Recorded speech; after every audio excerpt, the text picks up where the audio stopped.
Hello, hello, hello, and welcome to the Keys to Success show. It is your girl, Miss Kia Lee, full-time real estate entrepreneur and success coach based here out of the Atlanta, Georgia area. And this is the Keys to Success, where we interview local business professionals and entrepreneurs to discuss some of their keys to success in their business and in their life. Today, it is my absolute pleasure to welcome full-time real estate agent and new investor, Miss Ashley C. Presley.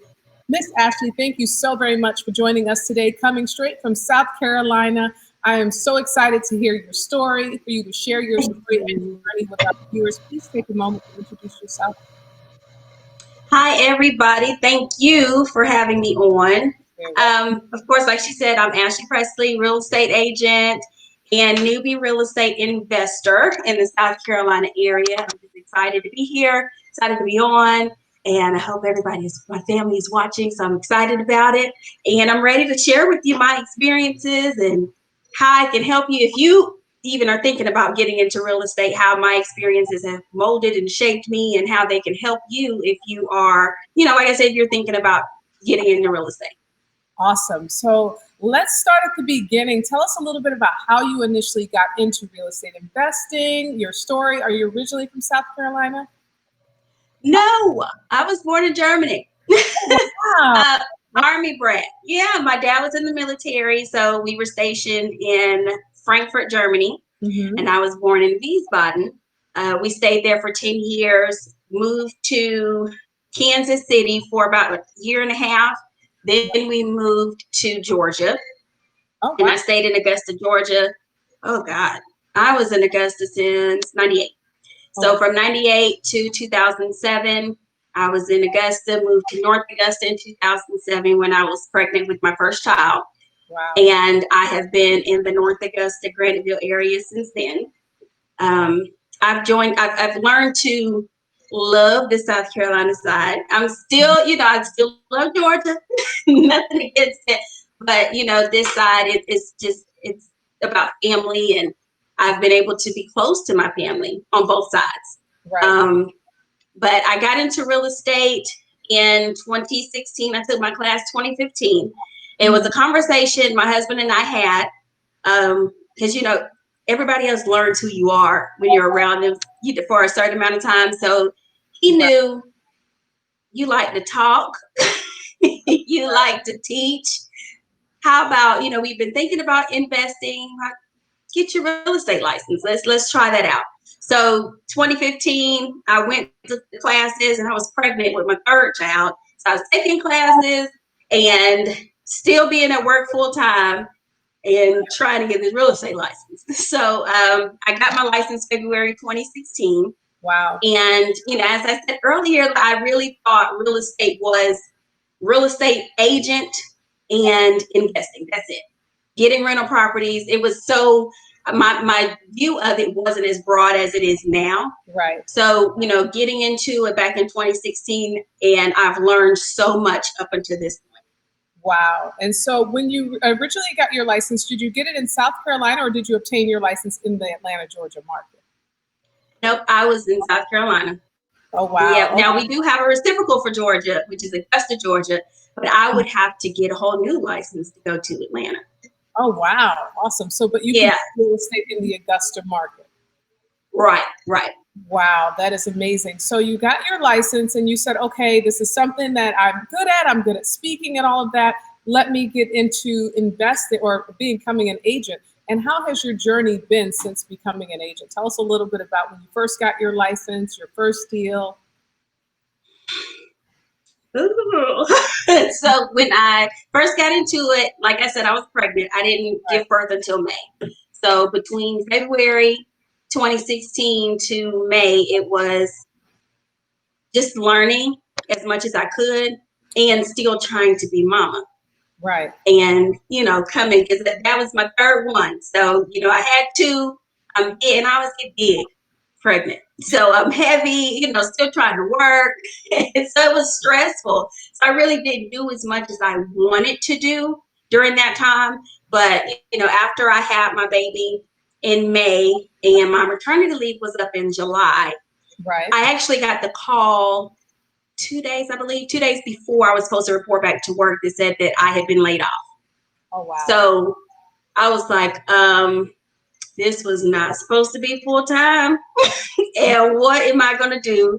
I'm married, I got 3 kids, and, I know my husband is working full time, and I shouldn't be worried, but you're worried. Like, what am I supposed to do now? So it was just a pop in the head. Hey, you're a real estate agent. Hello. So, I started learning more and more about it. I still would not go full time. I just could not. I was looking for jobs every day. I started doing virtual assistant work. Right. I had at least 3 or 4 contracts, and I was working from home, feeling good. And my first actual experience closing was the following year, which was 2017. Wow. Got my life together. And I was like, if you got your real estate license, let's start using it. Mm-hmm. So that year I, teamed up with somebody at Remax, and I was doing work and, closing and learning how to cold call, which I can be perfectly honest. Let me tell you something. Cold calling, I cannot stand it. Really? Yes. And to be perfectly honest, I know people say you got to cold call, you got to, reach out to your sphere. And for me, that was one of the most nerve-wracking things ever, because you're calling people, and you get people that do not understand that it's just your job to call them. Right. And, you're not trying to be pushy. You're trying to figure out, hey, do you want to buy, sell? What is it that you're trying to do? Let me help you out.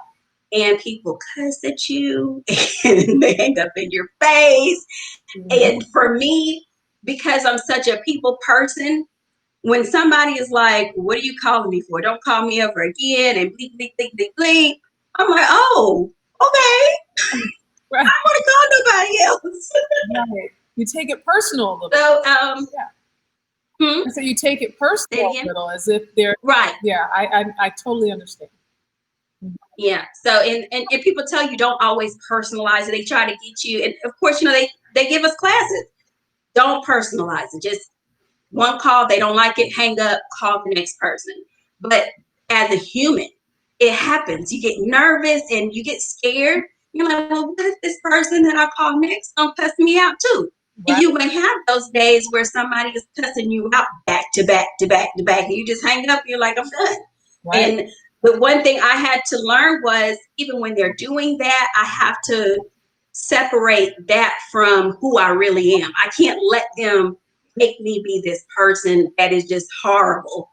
Right. And how they say it. Like, I've been called all types of things on these phones. I'm like, you don't even know me. Right. How you gonna say I'm worthless? You don't know me, Right. So and it's a journey, and a lot of people stray away from cold calling, and I'm one of those people. Like, I'm like, I prayed and I was like, God, how else can I reach people to grow my business besides cold calling? Right. Now, warm calls, like somebody say, hey, Ashley, I gave so-and-so your phone number. They're ready to buy a house. Hey, what's their number? Let me call them. Right. I'll do that all day. Right. But just for sale by owner, I saw your sign in the yard. Are you interested in, having an agent? No, that's not me. Did you ever overcome that, or is that still something that you're like, I'd rather not? Still something I'm like, Yeah. And I have been to class after class after class. I'm like, yeah, sounds good. Right. Yeah, okay. No. So what's your main angle, or how do you go about getting properties now without being cold calling? Because, you don't necessarily have to. You can have someone else do it. I know yesterday I went live, and I have a whole cold calling team, and I have them cold call, and I coached them throughout the process of doing that within our company. So what has been your angle now to get your sellers in without cold calling? One thing, social media, and my other has been referrals. Yeah. I can, and I'm humbled by that. Like, that somebody actually said, hey, she was great, use her. Yeah. And that thing, I love it. And I've been getting them more now than I was before. Right. And I'm just like, this is just amazing. Yeah. It really is. But social media, because we are in the era that we are in now with technology, social media is like number one for me. I'm posting, not every day, but when I can, I post and I make sure I get my name out there. I've had people inbox me like, hey, I want to answer this question that you posted on Instagram because, I'm interested in purchasing. I just didn't know, what steps to take. I didn't know how I was going to do this. So that's how I get my business now. And I have decided, I'm like, you know what? I got to hire somebody to do the cold calling. Yeah. So I'm in the process of that now, in speaking with people, like doing the whole interview process of, can you cold call? What do I need to give you? Right. Like, is there something that you need me to help you? I can give you every resource that I have received to try to cold call it. That's going to help you, because I know it works. It just doesn't work for me, and Right. I had to be okay with that. Like, you don't have to do what everybody else is doing in their business Right. because they say that it works. It could work for them. Like, that's 100% true. It could work, but that doesn't mean that it's going to fit you. It's going to fit your personality, and it's going to take you as far as it has taken them. Right. Absolutely. And I know sometimes you'll have investors and wholesalers, and they will partner up with agents. I know in our company, as an investment company, we partner up with agents all the time, and our team cold calls, and any leads that don't fit our investment strategy or where we're going with it, we'll just forward it over to our agent, and she lists them. Right. So, and they can Right. get a lot of leads that way if you partner up with other people. So partnerships and referrals is always a great way of getting new leads as well. Right. Yeah, that's awesome. So, as a full-time real estate agent, you have that going, and now you've said recently you've added real estate investor to your tool belt. Tell us a little bit about how you decided to merge into investing.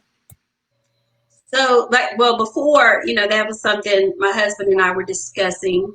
We wanted to get a portfolio, like really grow our portfolio, and get it having your rental properties and doing flips, and his father on board 100%. Let's do this.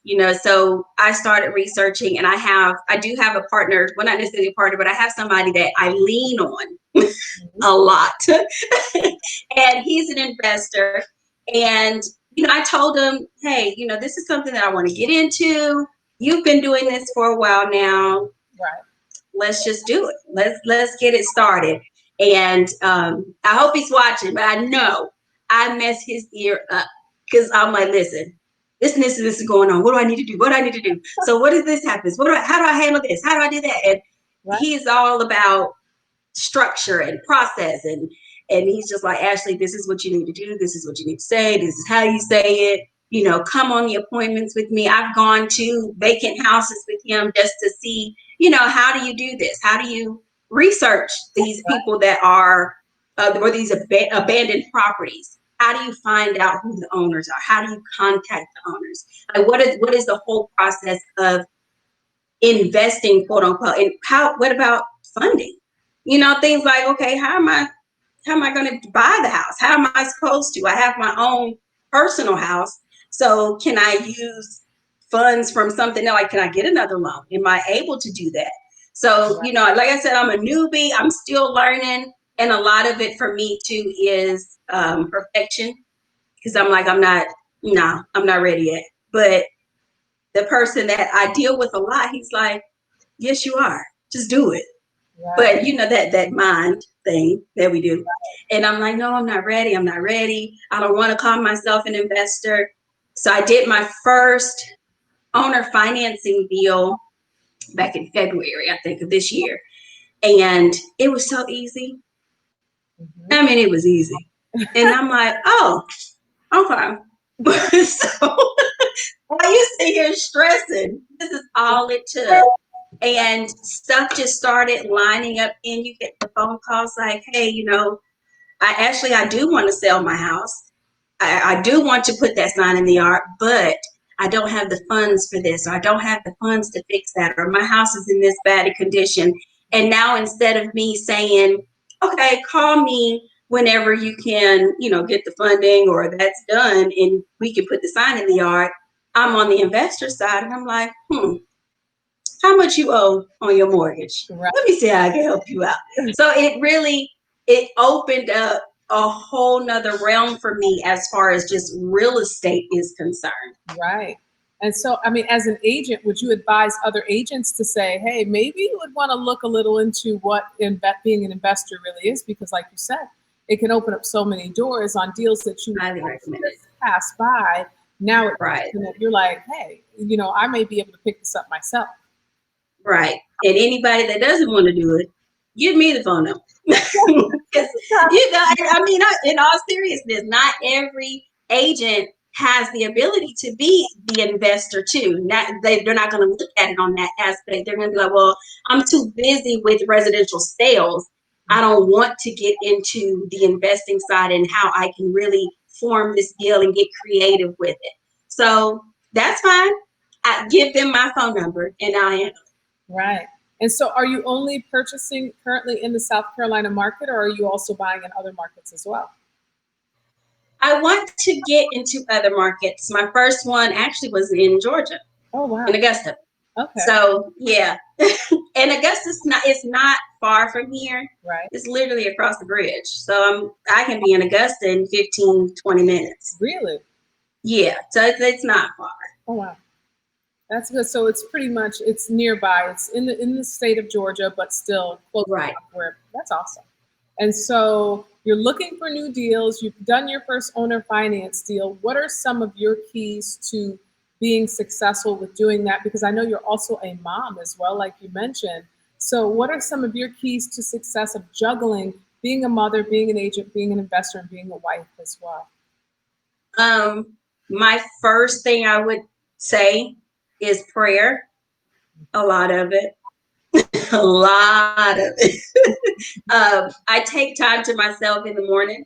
Right. Before anybody wakes up, or I try to do it. My husband's usually up before me when he got to go to work. But, Right. just getting up and taking that time to hear God and talk to him and see what direction you need to go for the day. Yeah. That is on my list every morning. It doesn't change.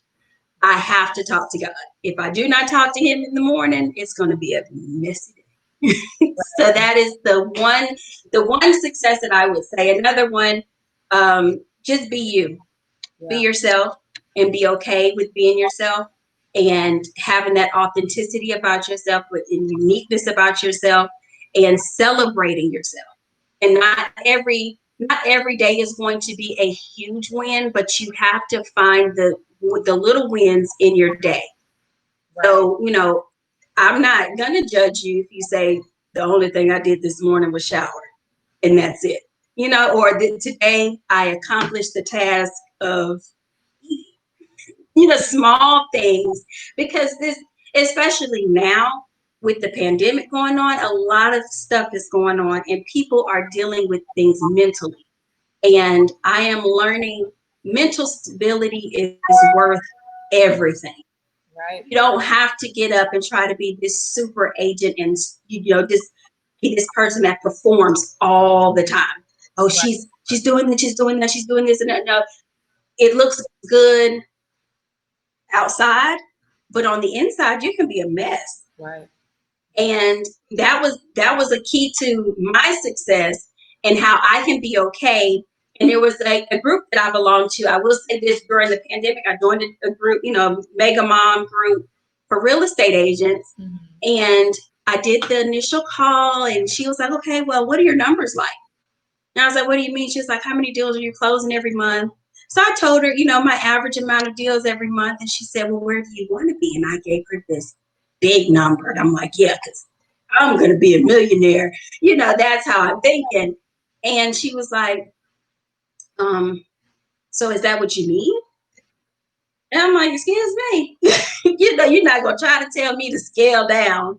Right. But she said, no, honestly, look at what is it that you need for your family to be okay?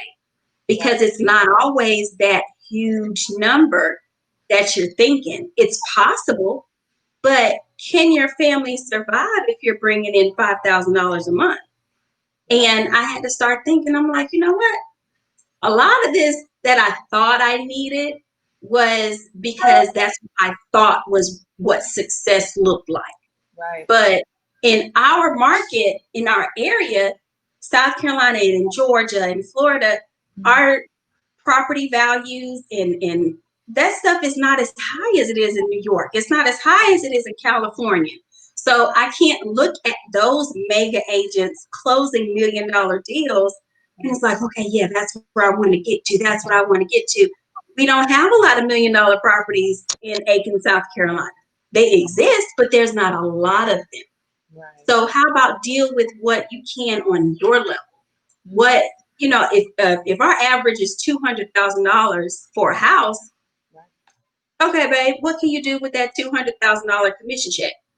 How can you use that to leverage your family? How many of those do you need to sell to be okay? Right. It's not always going to be about, I want to be a millionaire or I want to look like a millionaire. No, it's not about that. So that's success. That's what success looks like to me. And it could be on there. Let me check really quick and just make sure Okay. it's down. Hold on one moment.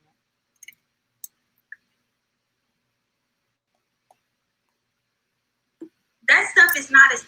No, there's sound. Go ahead. Okay. But yeah, that's what I would say. The key to success is finding what fits for you and taking that time for you. Right. It's busy. The world we are busy people. Period. Like you said, look in your own market. I mean, that's great advice because you do watch those $1 million listings, New York and LA, and you're thinking, whoa, how many, $16 million and or whatever it may be. Right. That's an amazing check. But like you said, if that's not in your market, then it's just not in your market. So you kind of have to do and leverage off of what you have. And that's really good Right. because a lot of times those shows are there to inspire you to, strive for greatness. But it doesn't necessarily mean it's going to be something that can happen realistically in your market unless you are dually licensed in another market. Right. Because I know a lot of times on those shows, they're doing investing in other markets, or at least they're partnering with agents in different ways as well. Right. Yeah. Wow. That's great advice. Be yourself. Prayer, of course, prayer and taking that time in the morning. I'm big on taking that time in the morning, especially as a mother. You have to take that quiet time. And I know my personal trainer came this morning and I'm like, I don't, you want to take that time first and have that.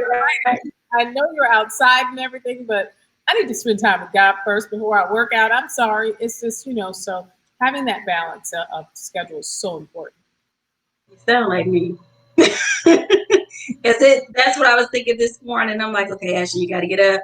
You have to either read and pray or just pray and get your day started. You got to get your workout in. And I was like, yeah, no, it's not going to work out. I'm not going to be able to work out today. Like at the time that I want to, I have to push it to a different time.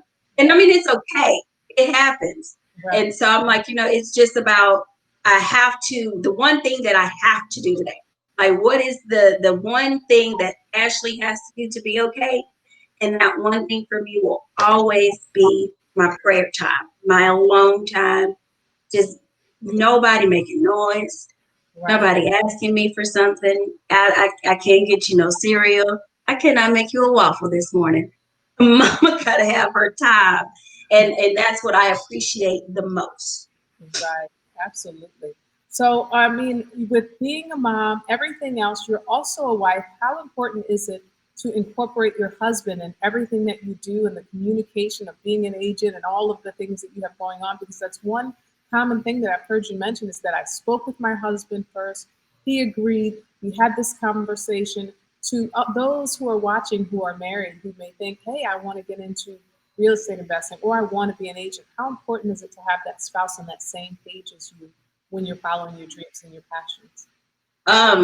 I think it's very, very integral. Like I can't imagine having a spouse that does not support.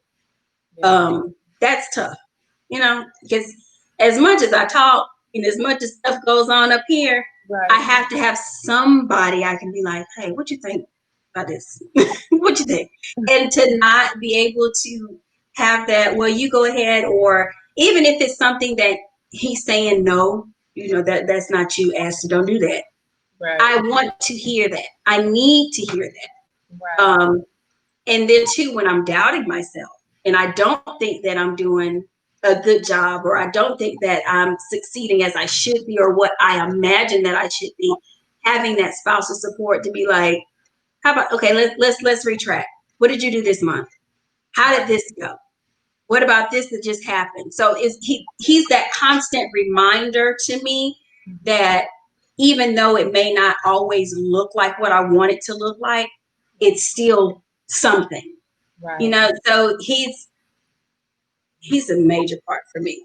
And I know I talk his ear off too. I talk his head clear down the road about everything, but it is like, it helps you to build. And when you can do it together. And like I said, he wanted to do investing, and we put it off so I can do the agent part of my job. And then he came back and was like, okay, let's get back to it. What are we going to do? So we recently created our LLC. It's called Fifth and Presley. We're going to be doing rentals, and we're praying that we get our first flip in this year. I know it's going to be a little tough with stuff going on, but I know that is a goal of ours. If it does not get hit next year when things are back rolling, Right. it'll be more possible. It's possible for us to get it done, but it's all about a team thing, and it's about having our kids involved. Like I told you earlier, I want my kids to be able to see, okay, this is what mommy did. Mommy and daddy got started in this. Mommy was able to do it. We got it done. I can do it too. I can do it too. So I want, my son, when he gets of age, to look back and say, hey, okay, this is what mommy and daddy did. Right. Let me follow in their tracks. I know they hear me, especially my daughter, my middle baby. I know she hears me because I'll hear her playing. They play with the dolls and stuff, and she'll just be like, so what kind of house is it that you want? And I'm like, girl. Or, she'll tell people, no, mama's out showing houses today. Right. So, even with my son, he'll be like, well, what time do you close? What do you know about closing? Right. You know what happens. But that's what, and I play with it, but that's what I want them to see. That's what I want them to get. Like, okay, this real estate stuff, I don't have to get a 9 to 5. I don't want it. I don't have to try to strive to go get a student loan so I can go to school. And there's so many other things that they can do. And entrepreneurship is the one thing that I really want to show them, and my husband as well. Like, that's what we want to show our kids. Like, you don't have to follow what the norm is. You don't have to graduate. I mean, you do have to graduate from high school at least, but you don't have to graduate from college and go get that 9 to 5 and grind on your 9 to 5. No, unless it's something that you want to do. You can tell me, my son can walk in here and be like, Mom, I want to start a business, and I'm on the computer. This is what we're doing, how much money we got to get to it. Let's get it started. Let's go. Absolutely. Right off the bat. Yeah, absolutely. Now, did you attend college? Oh, honey, I attended. Right. Graduating is another thing. I did. I attended right out of high school. I went to Fort Valley State. I did that for 2 years. Okay. Moved to Atlanta with my mom. Stayed there for a couple months. Moved back to Augusta. Started going to Augusta State. I think I did that for 2 years. I was like, you know what? No. Then in 2009, I went to Aiken Tech for small business management. Wow. And honestly, it was just something to say, hey, I did try it. I did go. I got my associate degree, and I did try to get my bachelor's, and I was like, something about it. It's just, no, I don't want to do this. Like, this isn't what I want to do. And that's why I'm like, if they tell me they don't want to go and they have a plan, I'm okay with it, because it wasn't right for mommy either. Although it took me about $40,000 before I realized it. Yeah. It still was like an epiphany. You don't have to graduate. You can still be successful without having to graduate from college. But I did give it a try. I tried. Well, congratulations to you on that. I know for me, I didn't go to college. And it was just, I always said, because I've seen so many people, and my family and other families who attend college, and then they never do what they've gone to college for, and then they have this debt. And I'm like, I'm not going unless I know exactly what I want to do, Right. and it's my passion in my heart. Other than that, it would be pointless just to do it because everyone else is doing it. So I never, Right. and not to mention, I was a licensed stylist at the time, so I've always ran salons and built salons and did all that. So I was just like, not gonna do it. Yeah. And No. I've always did it too. I think college is amazing. Just the network, from what I hear, it's a great network to meet a lot of great people. And if you have a passion for it, such as becoming a lawyer or a doctor, it's always a great thing as well. Right. We always need more lawyers, doctors, and scientists and all that fun stuff. Yeah. But yeah, well, I want to thank you for taking time out of your afternoon to be on the show today. I want to thank our viewers for tuning in on Instagram and on Facebook. We have a few people on Instagram who are definitely, I know you said your family is tuning in. They said, hey, girl, hey, Ashley. Hey, girl. They're tuning in on Instagram. And a big shout out to Miss Jasmine and Christina and everyone else on Facebook for tuning in today. They said they can hear us and saying good afternoon. It has been an absolute pleasure here, speaking with you and hearing about your story and all the great things you have going on. And definitely look forward to hearing about your flip and your first flip. I want to talk to you a little bit about that off air. We have a new Okay. show that's coming out, another new show that's coming out. Super excited to tell you guys and bring that to you all as well. But thank you so very much for being on the show today. Is there any last words that you'd like to leave our viewers as far as like your nugget, your key that you would like to leave the viewers with? Ooh, God. To leave you with, I go back to what I said keeps me sane. Pray, meditate. I don't care if you got to do sage or, get your crystals together. Take time for you. Do the mental work. It's necessary. Yes, I love it. I love it.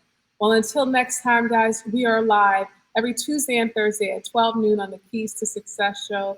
Thank you again so very much for tuning in. Prayer and all of that is definitely so very important. Thank you so much for your keys to success.